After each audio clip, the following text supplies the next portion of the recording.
So magandang araw po mga kasipag. Ito po ang inyong Kuya Chris. Welcome to my channel.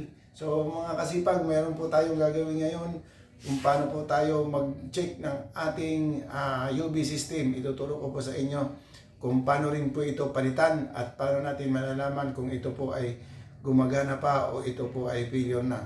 So yan po mga kasipag, sundan nyo po ako.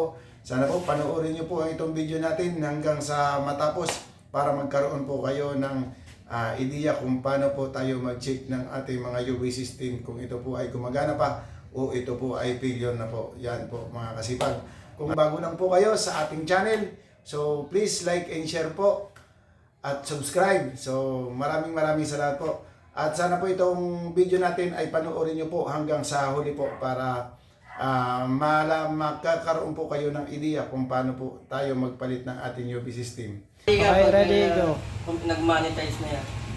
Ito, titignan natin. Asan yung ano dito bro? Yung switch nito na? Naka-on to? May kuryente dito? Ay, ito. May breaker. Hindi, ibig sabihin may power to. Apo, may power. Tapos yung UV light natin. So ito guys, yung UV light natin, hinahanap natin. Wala na kasi siyang ano. So ito yung switch ng UV light, no? So ito guys, pag ino natin, dapat mag-iilaw yung indicator, light indicator doon sa loob ng ating balas, no? So pag ino natin yan, so dapat mag-ilaw. Pero walang ilaw bro? Wala talagang ilaw yan? Meron dapat. So ito walang ilaw. Bakit ito yung power? Yun yung power. Ayun. Yun. So yan, nag-ilaw guys yung ano. Pero hindi na nag-i-indicate yung Sa gitna. ilaw sa balas niya. So ibig sabihin guys, ito mga kasipag may tama na yung ating yung ating UV balas. So iyan, isa yan sa pag-check ng ating UV system kung yan ay working pa o hindi na. So titingnan naman natin guys yung yung kanyang UV lamp. Ito yung ating UV lamp. Titingnan natin kung ano ba ang working po ba siya. So yan, i-on natin kasi ayan, tingnan mo medyo may tama na siya. Isulog na. So tingnan natin pag ino natin kung mag-iilaw siya. So yan guys, hindi na umiilaw. So ibig sabihin yan, busted na yung ating UV lamp. So ngayon papalitan natin siya ngayon. So ganito lang kasimple guys, nga pala magpalit ito. Ang iba kasi guys, ito tinatanggal pa to. So hindi na kailangan tanggalin yan, yung end cap na yan, kasi dito lang naman natin huhugutin yan. So yan. So papatayin muna natin. Yan. Meron na tayo ditong pamalit guys, yung ano. So ito yung ating UV lamp, yung bago. Kasi yan. Ito yung bagong UV lamp guys. Yan, makikita mo. Ang tawag dito ba guys ay 6 GPM to na short na UV lamp. So, kasi pag long ang binili natin, 21 inches yun, mas sobra dito siya. Mas mahaba siya. So yung 21 inches kasi hanggang dito. So ito, pag short ang binili nyo guys, ito ay 17 inches lang. So yun lang ang tama na panglagay natin dito sa ating UV system. So, Standard yan bro. Standard yan. Standard itong na to. Size mo. Pero pag bago kasi ang UV system guys, yan? 21 inches kasi ang nakalagay dito pag bago ito. Kaya lang ang nagiging problema naman guys, ito sumusobra dito yung ating ilaw.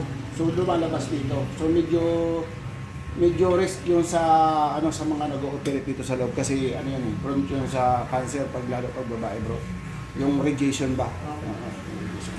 Tapos guys, yung kung gaano kahalaga ang UV system sa ating water station. Ang UV kasi natin, hindi natin masasabi na 100% malinis ang tubig natin pag wala tayong UV system. Kasi ang UV system, yan ang pumapatay ng bakterya ng ating tubig. So malaki ang part niya sa isang water station. Malaki ang nagiging trabaho ng UV system o UV sterilizer natin kasi siya ang pumapatay ng ating bakterya sa tubig natin. So, ibig sabihin, pag working yan, ibig sabihin, ang binibinta natin tubig ay 100% na malinis ang tubig natin. So, yun guys, balikan na natin.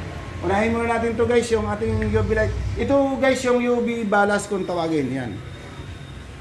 Yan, ito yung tinatawag na UV ballast. So ito rin yung nagbibigay ng supply dito sa ating UV lamp. So, cut mo muna to.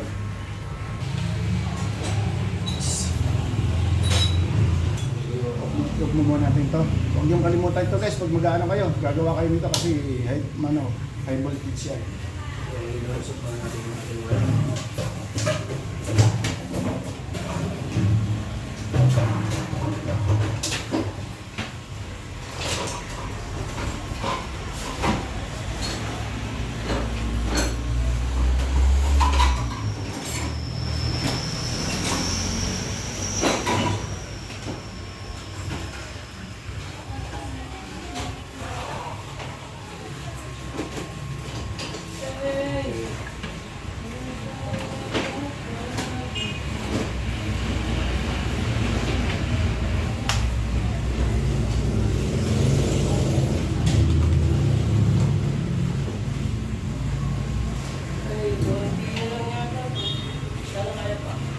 Konti lang pa bro, kailangan ko. Naka-on na bro. Ano po? So this is how you connect wire from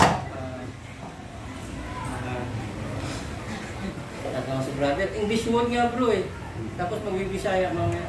Di ano naman yan, may ano na, translator naman yan. Ay, yung pala eh, brother eh. Pinahirapan mo ako eh. Pag ginano yan, i-click mo lang kung English o Yun no? Auto ano bro? Auto na. auto caption. May caption yan. Pagka i-pwede mo dun sa, pag nasa computer na, pagka naka-upload na, pwede mo, Ilan na ba bro yung subscriber mo sa YouTube? maliit ko lang. So yun ang hinahanap ng YouTube, yung subscriber at saka yung public watch ba. Kailangan maraming nanonood ng video mo kasi para tumaas yung 4,000 public watch ang hinihingi ni YouTube para mamonitor. Magkano? Ay lang? 4,000. For time. Ano yun, yung subscriber na?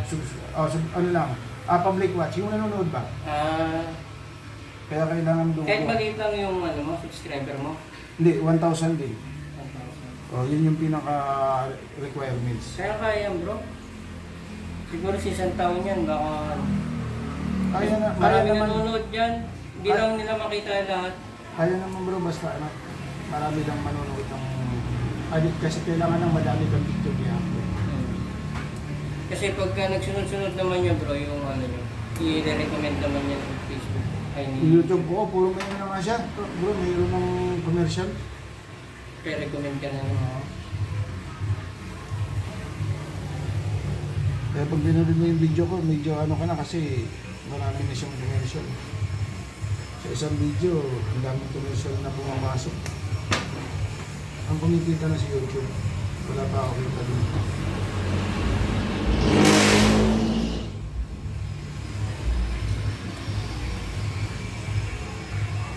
Mag-live kayo minsan bro.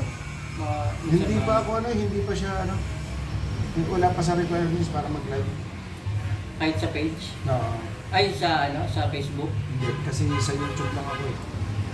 Maraming bawal kay Meta eh, kaya hindi ako pumasok kay Meta. Kaya lang yan, pagka nasa Facebook yan, pag clinic mo, diretso yan sa YouTube. Pag binuksan mo, sa YouTube siya pupunta. Parang link lang yun. Oo, ayun lang. Yan. Tuloy-tuloy natin kasi yan para hindi nagkaano yung mga wire. Hindi nagkakalat yung wire. Yan. So, okay na tayo dito guys. Ano pa tayo sa kailan? Okay, ganun bro. Yun.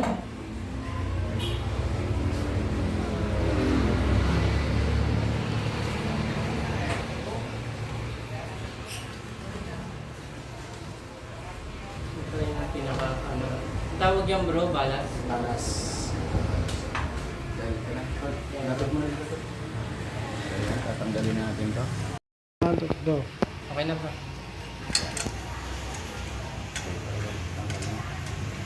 So, ito. Yan yung papalitan.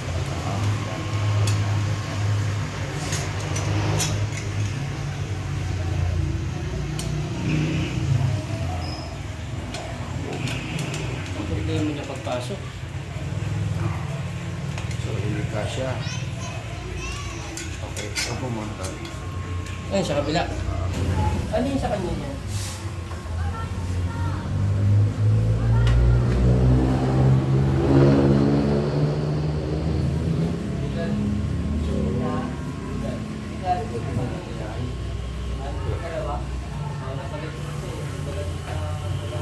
Para may room natin ng konti.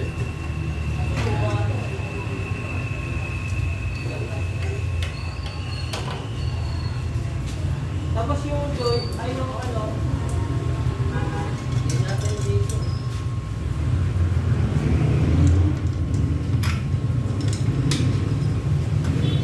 Yan guys, kabaliktaran na siya sunog. So, kailangan natin siya pagdon. Itim na itim na ano.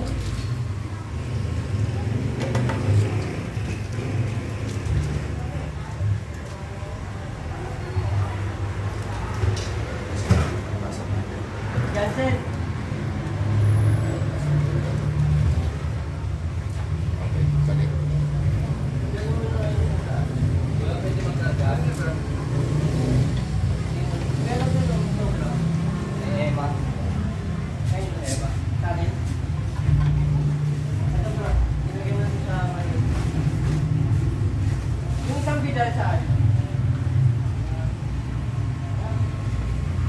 Silaw. So, yung balas ay yung ating UV light mga kasipag ay 4 pin kaya kailangan 4 pin din yung ating UV balas. Kakabit lang natin ko dito. Yan. So yan, okay na.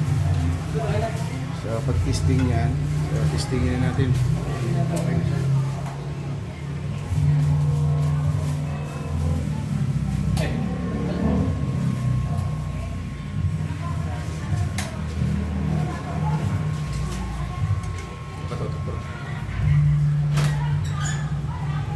Yun!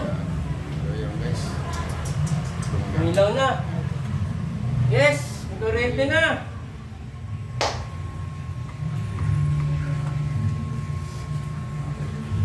Cable tray lang to? Okay na. So guys, yan. Okay na yung ating UV light, UV system. So gumagana na siya. So thank you very much guys. Kung bago lang po kayo sa aking channel, please subscribe and like and share. Thank you.